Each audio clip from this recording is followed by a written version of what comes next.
og mystery, butang talaga.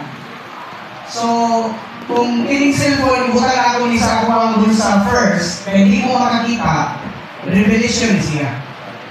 Pero kung ako nagkapalayan na, makailan mo na cellphone guys siya ang nasa bulsa o na ang revelation.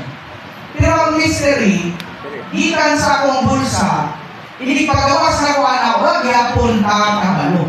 Huwag yapon ta kaila. Unsa na. Mystery na.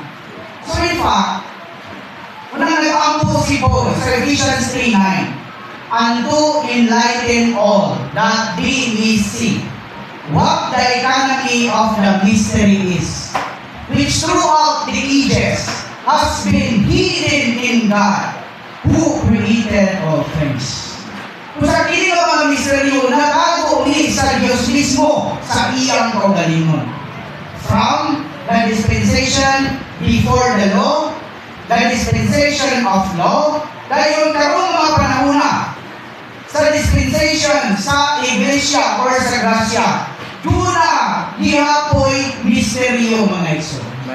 Alang sa mga dili magtotoo, still, Christ and the church remain the mystery. Pero alam natong mga magtotoo, this mystery nga giingon ni Paul, nga great dako kay nga misteryo, which is Christ and the church, dili na misteryo alam nato. Sa usang bahin, misteryo sa mga dili magtotoo, pero alam nato dili na kini misteryo. Pero makayon niya punta nga nagapoy version nga mystery.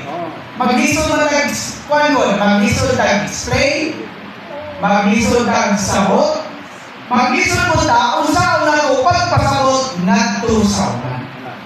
Pero, kung lisod ka sa atong espiritu, pamalayo na to ang atong Ginoo, nganhi sa atong kasing-kasing, mulit down siya, mukata, mulubong yun siya sa ato ang kasing-kasing umubalay, hintitang makaila o hintitang madumalaan, hinihiling ang misteryo mga Yeso. So, hiling ang misteryo, doon na siya level, stages, or ang-ang. Sa ito ang gitawag o multiverse na universe.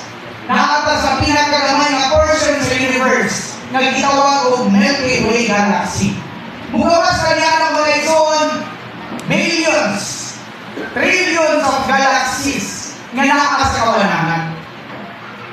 Ang misteryo sa universo, mao ang atang Diyos.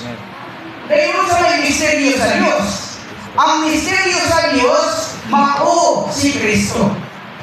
O kung sa may misteryo ni Kristo, mao ang Iglesia. Karoon na ito ang pagtulunan, the mystery of the church. Makita na ito nga nakakakaroon, even sa panahon nga gikapalayan na sa Diyos, ining mga misteryo ha, pero karoon sa siya matapos lang siya pagtrumpita sa ikapito na trumpita dito sa bugna mga Iso.